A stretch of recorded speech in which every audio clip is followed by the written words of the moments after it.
We're Kyler and Cody McCormick, two brothers on a journey to pave our own path while chasing our passion. While building our adventure filmmaking brand, The Outbound Life, we've become sponsored by some of the top brands in the film and travel industries, acquired Fortune 500 clients, and have spoken on stages all across the country sharing our story. We now invite you along on our journey as we sit down with inspiring entrepreneurs, creators, and diverse thought leaders to discuss how to live a life we consider outbound, a life where you believe your story matters and live beyond your limits. Come along and live the outbound life.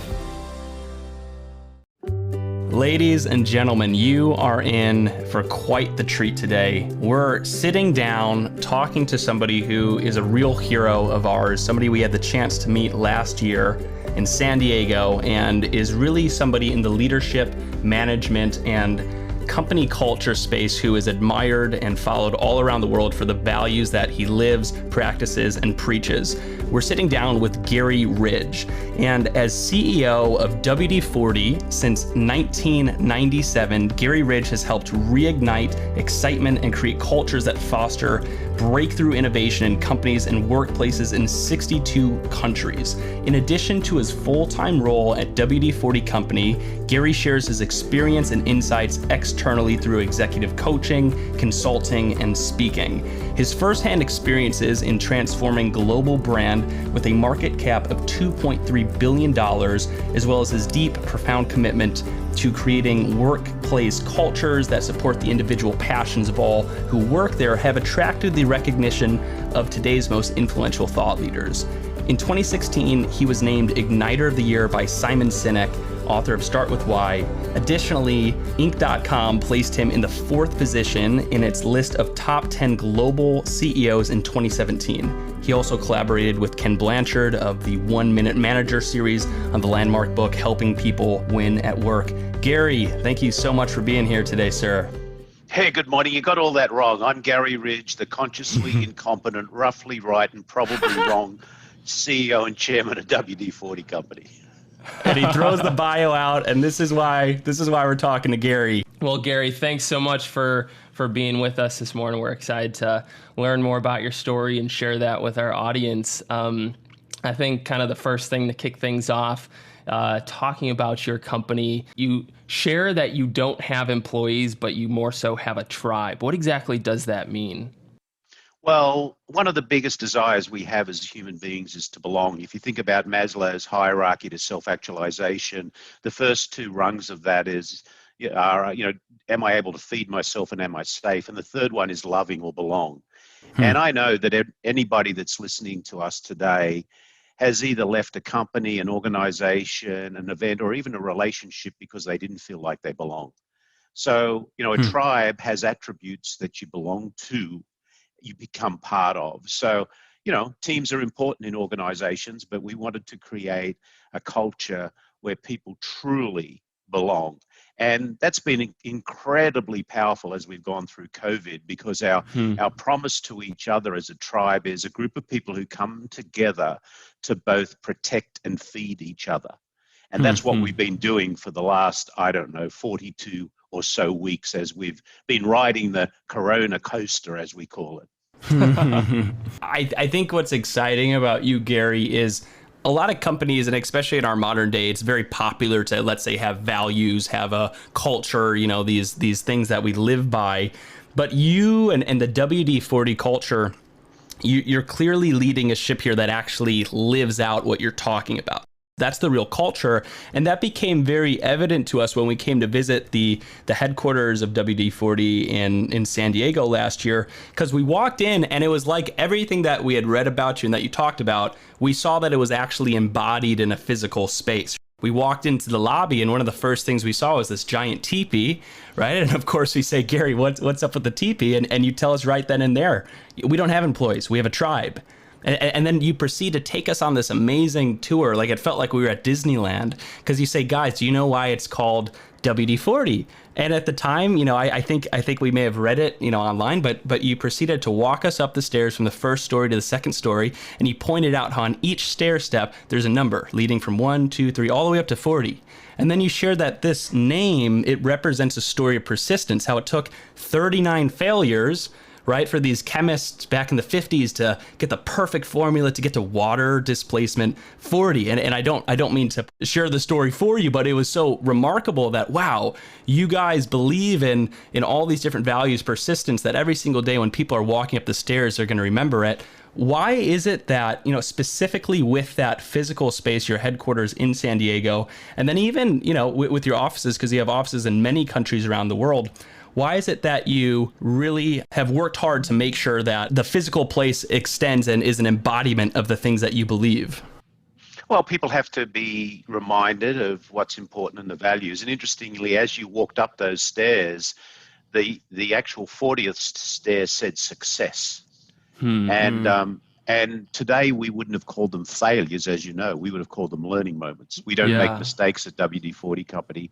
We have learning moments. But, you have to create an environment that mirrors and embeds the beliefs and the values of the organization in it, so people are continually reminded of it. And, if you don't build and you're not intentional about a culture and the environment, people will create their own, and it may not be where you want to be. So the other thing that's important about our operations around the world is, and you might remember these, we built the building to have what we call deliberate collision zones, so that people actually have to walk in to each other from time to time to have those impromptu conversations, that little special piece of mentoring that you get when you just run into someone. And certainly that's part of our tribal equity. And one of the things we're missing right now is not doing that. But we've been doing a lot of other fun things to make sure we continue to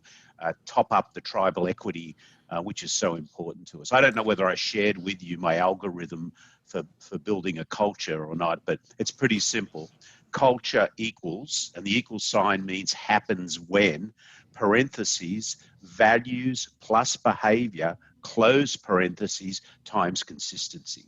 So if you have a clear set of values and you have behaviors in the organization and you love and care enough about those that you lead, that you're brave enough to redirect behaviors that are not necessarily the ones you want, and more importantly, you're recognizing and applauding behaviors that are aligned with the values and the purpose of the organization, and you do it every day, you'll end up with a very strong culture. Consistency is so important.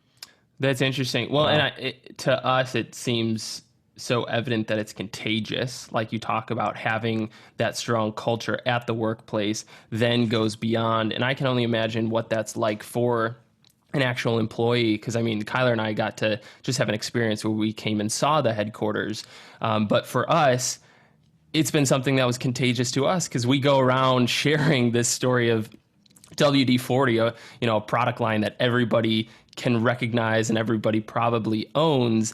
And yet they, not everybody knows this amazing backstory. So it's been a lot of fun for us to, spread that to others because it truly inspired us. And I don't think we've worked with a lot of great companies over the years, and yet we don't see culture being such a focus as, the focus that you guys have done. So that's been really cool. And I'm curious, like you mentioned, obviously not being in the workplace as much through COVID. I would assume most of your workforce is virtual right now. How do you organize those collisions to have people collaborating and make sure that culture is moving forward in a positive way? Thanks. Yeah, there's been a number of ways. First thing, we when this thing broke in a big way back in February, March. In fact, in March, as it was unfolding in Italy, I was actually in Italy and heading for Nice for our half-year European meeting. And, the world changed pretty quickly around us. So the first thing we did was we kind of reset our thinking about what's important to us today. And the number one, we had three clear goals. The first one, it was the safety and the well-being of our tribe. And we made them very aware of that. The second one was making sure that we served our customers and supported our vendor partners. And the third one was to ensure that we maintained the business infrastructure so that we were ready to thrive when we were over this, and we knew we would get over it. So we looked at stabilize, secure, reset, and thrive are the four things we thought about. But with our tribe, you know, it was turning up the volume of communication. And we've been doing some fun things. One that's on my mind right now, just a week or two ago, the company turned 67 years old. Oh, wow. And we said, what will we do? So we said, well, let's have the magic of WD-40. So we had a virtual global magic show. We brought in a magician from the UK. We had about, I don't know how many people, there must have been 300 or 400 or 500 people on a platform. And it was midday here in San Diego. It was morning time in Australia. It was wine drinking time in Europe. We said to our tribe members, you know, go buy breakfast and put it on your expense account, get your lunch, get your afternoon tea, buy a bottle of wine. And we had this magic show, which was just beautiful. And we had tribe members there with their kids sitting on their knees. Yeah. Next week, I think we've got a comedy hour going on. We're bringing a comedian in. Wow. We've done cool things. Our French team, you know how much the French love food and fromage and wine. They had a virtual dinner night where each of the tribe members were in their kitchen, and they were actually cooking dinner in front of each other in the kitchen. Then they all went to their tables and they had their dinner, and that would be something they would normally do in our group meeting. So we've got these things going on all around the world all the time. I communicate, as you know, with the tribe every morning. I send out my morning email, which is for today from. It's always from San Diego at the moment because I don't get to go anywhere. And then, of course, you know, we've had a number of virtual, you know, other virtual meetings. So it's an intention. You know, we've got to continue to communicate. We've got to be present, mindful, and real to our people. And transparency. You know, we put out a COVID update letter every week to everybody, letting them know why we're doing what we're doing. So it's about communication. I think like seeing the vulnerability through COVID has been something that has come to the forefront with everybody, you know, working from home, having kids walk in on Zoom calls when it's only at work and you don't, you know, get to meet spouses or kids or, you know, learn what do you have a soccer ball in the back of your office? Like, okay, that's part of my life. Like now that's becoming really part of it. So I think it's making people a lot more vulnerable. It's not in just these like big fancy offices. People are working from home and it's a lot more raw. But Garry, I would assume that even going through this period has been difficult to navigate, knowing what steps to take next. And I would assume in your role, having the responsibility that you do leading this company, that stress comes with that. I'm curious how you as a leader, how do you manage that stress? How do you keep yourself healthy so that you can put your best foot forward for those that you lead? I love a quote of Simon Sinek. He said, working for something you love is called passion.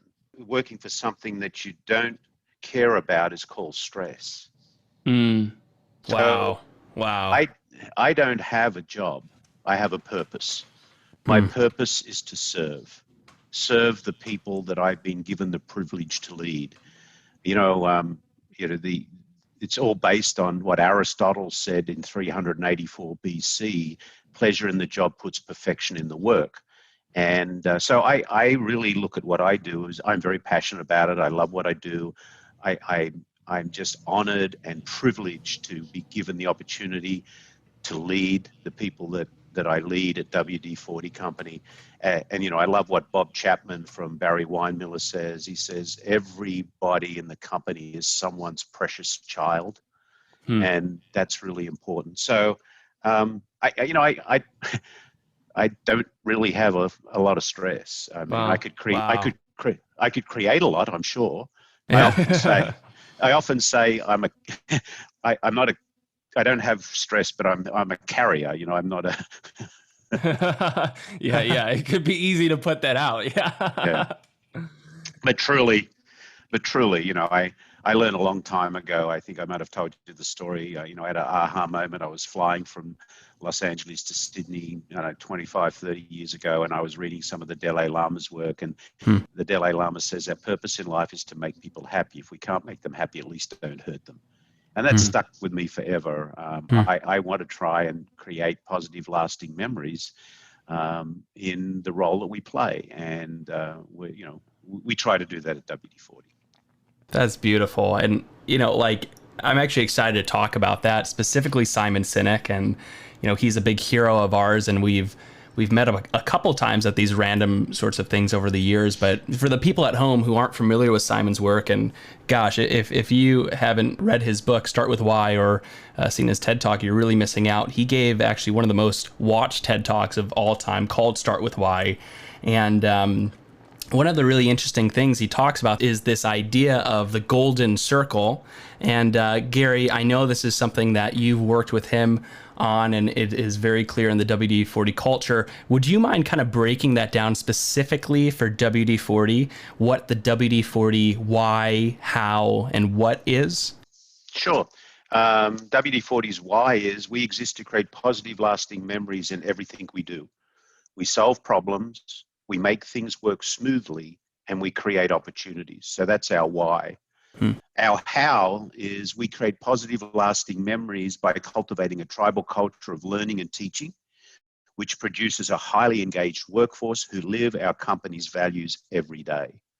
Our what is our mission is to deliver unique, high-value, easy-to-use solutions for a wide variety of maintenance needs in workshops, factories, and homes. We make and distribute our brands across multiple trade channels in 176 countries around the world, so everybody gets the opportunity to touch what we do. That's amazing. And I think, Garry, it's fun because I think with very few companies out there, are they thinking about maybe that why, so to speak? I mean, for you guys, WD-40, everybody knows the can, and I think it's something like 8 out of 10 American homes. Of course, everybody is familiar with WD-40, but you wouldn't think of WD-40 as a business that's in the memories business, creating these positive, lasting memories. And when we hear you speak, or different people from your company, it's so clear that that's really what you guys are about. I'm curious, how did you guys discover that would be your purpose? That it wasn't about, the oil can and anything else. It was about memories. Well, the memories really appeals to the 3 constituent groups that we serve.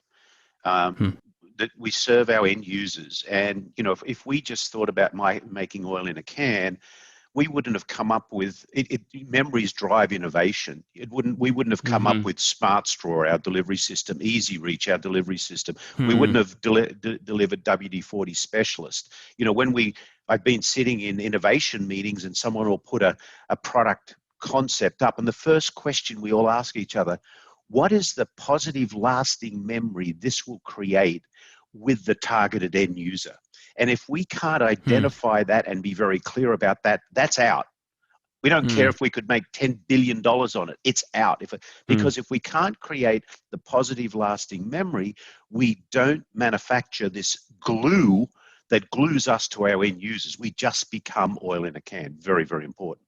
The second group that we serve is our people.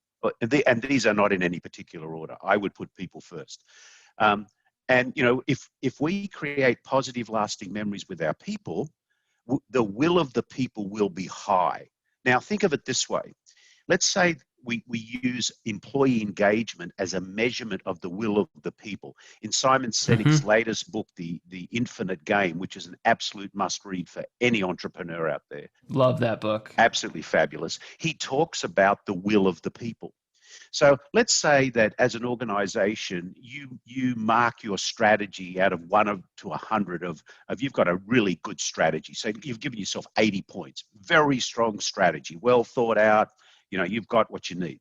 And let's say the will of the people or the employee engagement is 30, which is about what the average is in the United States. What's 30 times 80? 2,400? Yeah. Yes. 2,400. Okay. So your deliverable, your outcome, your result of that is 2,400. But let's say that your strategy was 50, because not those, strategies are kind of 50-50.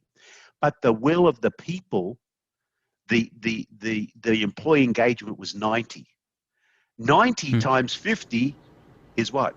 A huge number. Sure. Yeah. So Drucker says culture eats strategy for breakfast. I say a strong culture with high engagement makes breakfast a feast. There's the difference. So, and then the third person or the third group that we serve is our owners, our shareholders. And if we have high will of the people, if we're creating positive, lasting memories for our end users, if we take care of our people, they will take care of our customers, and our customers will take care of our shareholders. So we'll create positive, lasting memories for our shareholders. Wow. Well, I love that perspective, because when you outline it like that, it makes so much sense. Where I think so many companies first focus on their bottom line, focus on, especially when you're a public company, trying to take care of your shareholders, and everything else kind of falls by the wayside. And it's very clear that people get run over in that process. People get stomped on. People aren't heard. People aren't valued. And that's something that really has stuck out through your company, is that the people really are first. Garry, people, it's such a focus of what you do. Have you always been passionate about people? Have you always been passionate about helping others, find fulfillment in what they do? Like, why is that such a prominent thing for you? Because I'm consciously incompetent and probably wrong and roughly right. And the three most important words I ever learned in my life are, I don't know. I can't do it on my own. Micromanagement is not scalable. And I think, if anything, during my life so far, I've become more and more and more convinced that it's all about the people. Early on, I had, traits of Al, the soul-sucking CEO in me, I'm sure. And I think I introduced you to Al. Yeah. But, it was, be brief, be bright, be gone, let's get it done. But as you realize that, you don't know it all, the three most important words I ever learned was, I don't know. And when I got really comfortable with those, I went back to school just after I became CEO, and I did my master's degree in leadership. And that's where I met my very dear friend, Ken Blanchard, who I'm grateful that he's been one of my mentors, and probably my main mentor in servant leadership. And it became clear to me that if we could do what Aristotle said, if we could create a place where there was pleasure in the work, then we would have high performance. I am absolutely convinced that purpose-driven, passionate people guided by values create amazing outcomes. You cannot change that point of view in me. Interesting. Well, Garry, so let's rewind to your upbringing. I'm curious, growing up, did you always see yourself as a leader? As a kid, did you have a dream to become a CEO of a publicly traded company? I would assume not. Like, what did your upbringing look like, and when did you start finding this path? I never dreamt to be the CEO of anything. I just had one thing: get in the game, play your best game every game, and there's a chance you'll get picked on the A team. And my dad worked for one company for 50 years, from when he was 15 to 65, and I learned some lessons from him. It was your word is your bond, Garry. A fair day's work for a fair day's pay. I did lots of little jobs when I was a kid. I worked on the back of a milk truck. I was a paper boy. I delivered pharmacy on my bicycle. I worked in a sports store. All of the things you do when you're a kid to earn the money you need to buy that new bike or do what you want to do. And I think I did have an interest in people. I started in retail. That was a people business. Yeah. But I never, ever had any ambition to be the chairman and CEO of a $2.5 billion US company. And, you learn along the way. When you look back, there are these kind of pivots and disruptions in your life. I love Whitney Johnson's work. She talks about the S-curve and how you disrupt yourself. And if I look at any time in my life that has been a a huge positive change, it's when I've disrupted myself. In other words, the huge disruption of moving from Sydney, Australia to San Diego. That's a huge disruption. I mean, Right. I left my homeland, I picked up my family, and I moved to a country I'd never lived in before. But what a wonderful experience in the end. You have to be game enough to do that. Yeah, that's amazing. And I think something that I think I'm quite curious about, you do speaking and coaching and even writing, you contributed with a book called Work is Love Made Visible. I think for a lot of people, work is seen as, it's in this box. I make a living and then I live my life. And for you, it seems like maybe the lines blur a little bit. You find this could be something that actually passion and purpose and all these things could come from. So I'm curious just to ask straight up, what do you think the purpose of someone's job should be? Should it always be this thing where we're getting more and more meaning from, and it's something where you're growing? Can it be something where it's just you go to your job, clock off, come home to your family? What do you think is the purpose of work in somebody's life? Or does that differ person to person? Well, I'm sure it differs person to person, but I think that if you're not happy, don't do it. Happiness is very important. Be happy now. And if you're going to wait for the world to be perfect, everything to be okay, to be happy, you're going to have a very long wait. But first, a word about our sponsor. This podcast is sponsored by Rode Microphones, the Australian Pro audio powerhouse, making incredible gear for podcasters, vloggers, filmmakers, musicians, and audio engineers. Be happy now. And meaning to me is so important. And meaning to me, I can describe it. Meaning is really simply the results of what I am doing matters to me and helps others. That's what meaning. So everything that I do, I put through that meaning kind of that meaning explanation. And if it's not positive, I won't do it, because meaning is so important. And we have to, imagine a place where you go to work every day. You make a contribution to something bigger than yourself. You learn something new. You feel safe and are set free by a compelling set of values, and you go home happy. Happy people create happy communities create happy countries create a happy world. We need a happy world. Isn't it our job as leaders to send as many people home happy as we possibly can? I believe so. Yeah. I believe we should be doing that. So that's why that definition of meaning, that focus of meaning is so important to me. Results of what I am doing matters to me and helps others. Makes it real simple.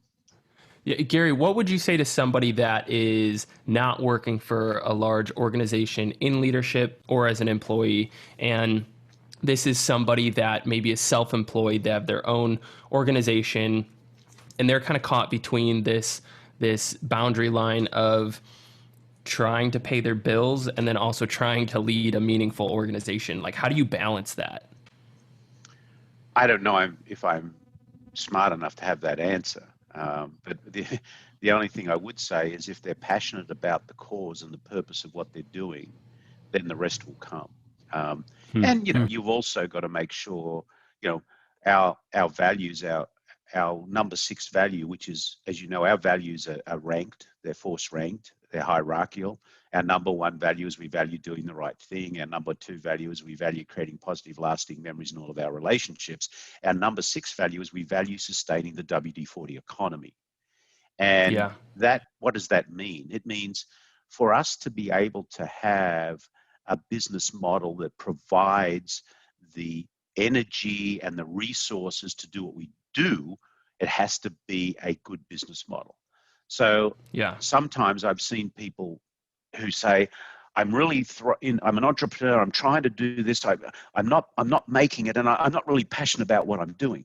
They have no chance of winning. Or they're really bad spot, or they're really passionate about what they're doing, but I've sat with them and said, okay, let's truly look at this business. Is there a business case for this? Can you generate what you need in the economy of your business to be able to support what you want to do? over time. That's the infinite game. If you can't, you've got to go back and look at your strategy and look at your business case to see whether that it's really viable. If you don't, you're going to live in the land of frustration for a long time, and you will not be happy. Be happy now. You have to look at it in a very realistic way. And I think that that's been our experience in our own business.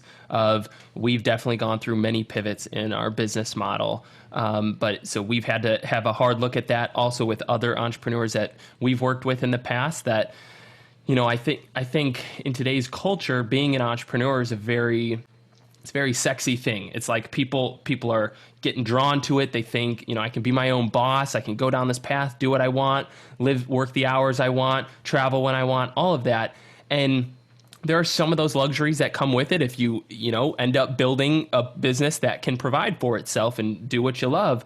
But it's a difficult process. And I think we've definitely been those to help encourage people you have to have a hard look at what your business model is and look at the validity of it. Because just because you want to do something and you're gifted at it doesn't mean you're going to be profitable and be able to sustain yourself and your family if you have that, or employees. That's definitely a difficult thing that a lot of people walk through. Garry, I'm curious, I want to transition a little bit. In life, it's crucial to be proactive as opposed to reactive. And there's something really cool that you do with your tribe is that you have them take what's called the Maniac Pledge. And I think this is incredible. It's to me, it's like I read through this and I'm like, wow, you're really having them take some ownership here. Can you share with us what that Maniac Pledge is? Sure. Let me give you the purpose behind it, if you will. We believe that there are 4 pillars that you stand on, our business model stands on: the pillar of care, the pillar of candor, the pillar of accountability, and the pillar of responsibility. The pillar of care is really based on making sure that empathy eats your ego instead of ego eating your empathy. The pillar of candor is no lying, no faking, no hiding. I believe most people don't lie, but I believe because of fear, they fake and hide, hence why we have the learning moment. The pillar of accountability. What do I expect from you and what do you expect from me? And how are we going to help each other get there? And then the final one is the pillar of responsibility. And that's where the Maniac Pledge comes in. And I wanted to give the listeners some background. And the Maniac Pledge starts with 3 very simple words: I am responsible. So it says, I am responsible for taking actions, asking questions, getting answers, and making decisions. I will not wait for someone to tell me. If I need to know, I'm responsible for asking. I have no right to be offended if I didn't get this sooner. And if I'm doing something others should know about, I am responsible for telling them. So again, I think in any situation, you have to define very clearly what the pillars or the words mean. And that's why I define care, candor, accountability, responsibility. Well, wow. I mean, yeah, as you read through that, to me, again, it is slightly shocking because I don't think many people want to take the type of ownership that this does require. It makes me think of, I don't know if you're familiar with Jocko Willink, but he wrote the book Extreme Ownership. He's a past Navy SEAL team leader, and he talks a lot about the fact you have to take extreme ownership. Under his watch, there were casualties in war, people that he was responsible for.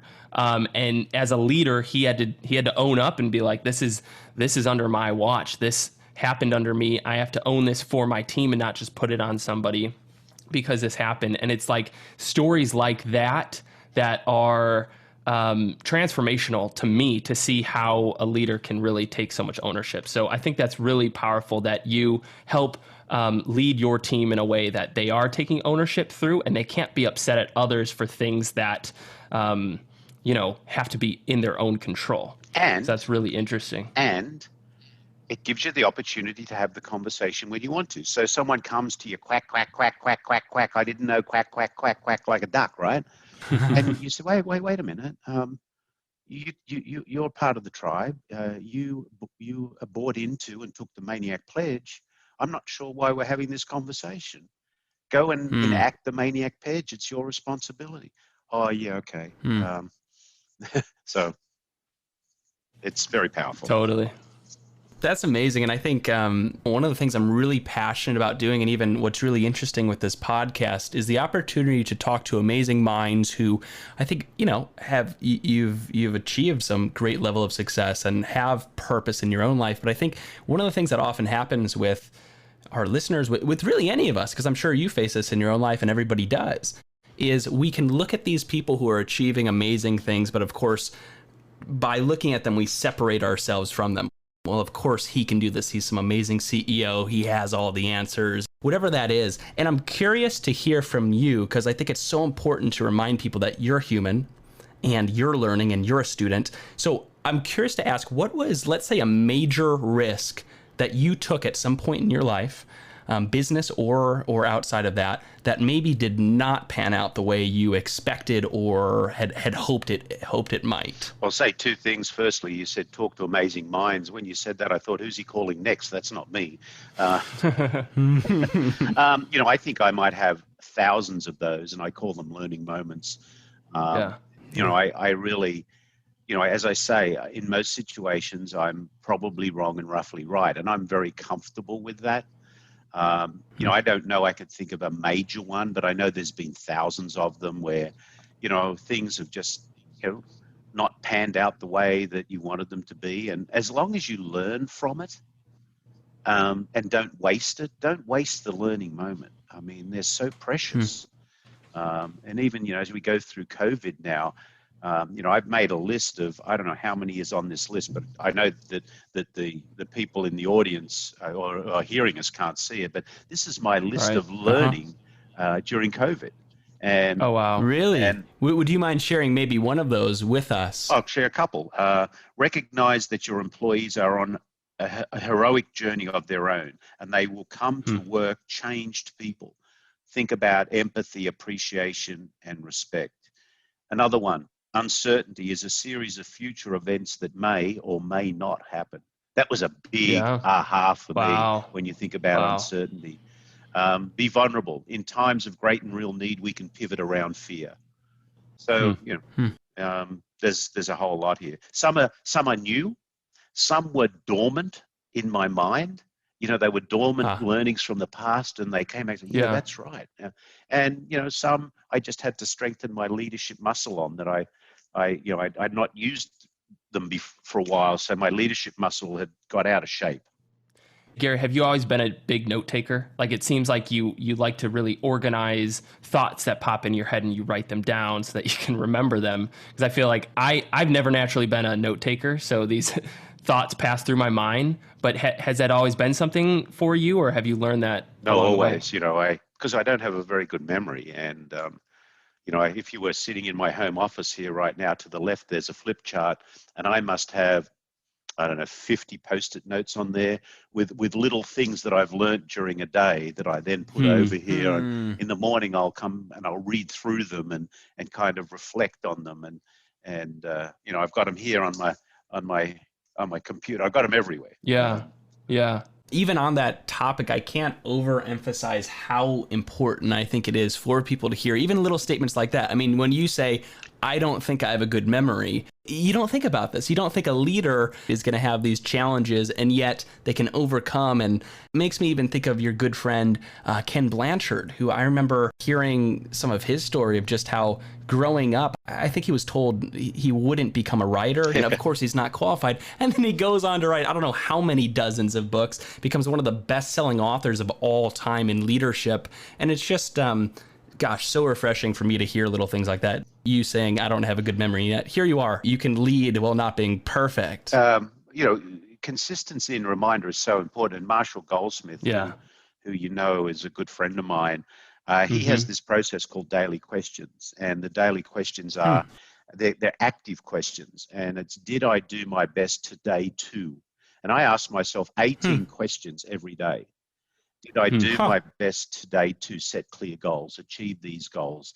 Did I do my best to thank people? Did I do my best to declare victory? Did I do my best to show empathy? Did I do my best to be a good leader? And I mark myself every day on these. Did I do my best to walk my steps? Because I need that discipline to keep me focused, because opportunities are abundant. Focus is a gift. We only have time, talent, treasure, and technology, and none of them are abundant. So we need to make sure we are very focused on, where are we going to spend our precious time? Because I can't get it back. I mean, this time we're spending together, I'm giving you something I can never get back. Right. Yeah. Gary, on that note, we'd love to jump into a little part of this interview that we call the rapid fire round, where we just kind of rattle off a few questions, and whatever comes to mind first, just let us know what that is.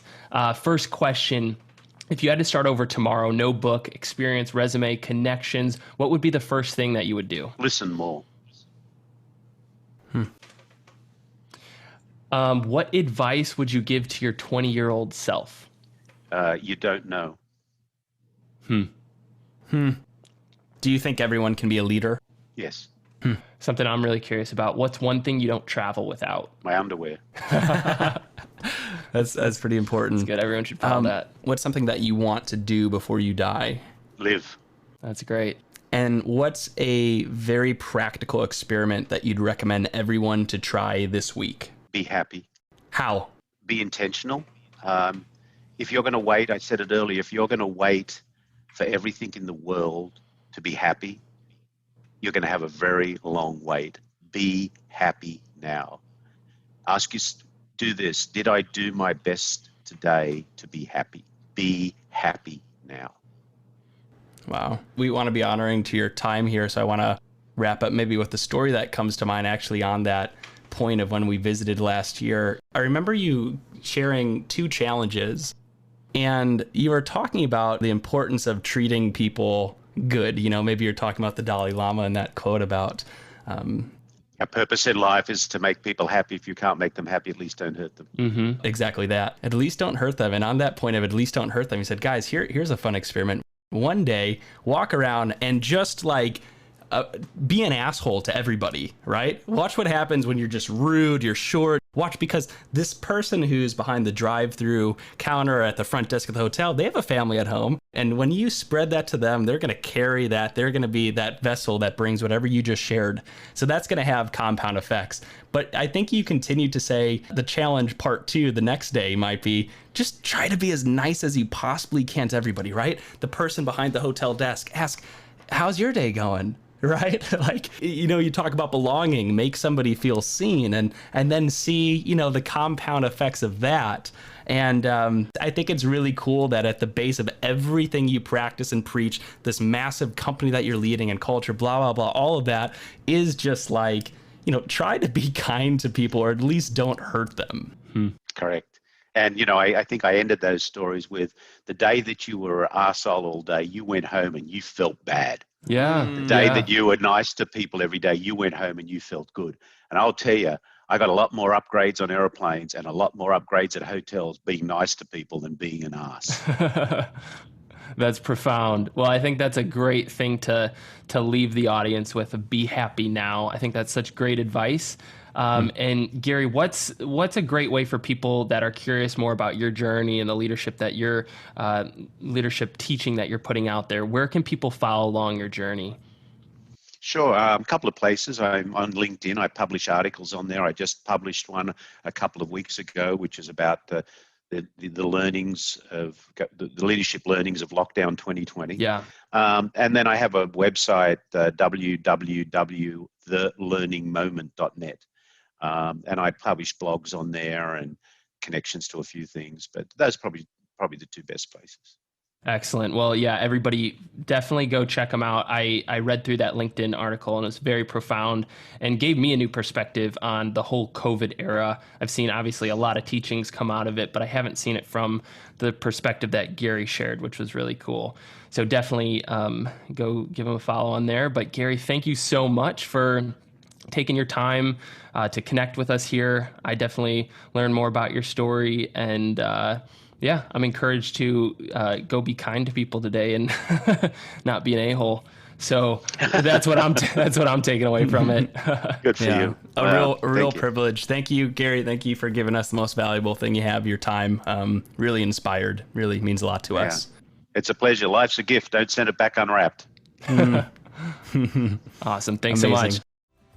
A few closing thoughts, guys. First, we're so grateful you took the time to listen today. It really means a lot to us to be able to share our journey with you. Second, if you got any value or inspiration from this episode, please take a minute to leave a rating or review on Apple Podcasts. Lastly, remember, your story matters. So go for it today and live the outbound life.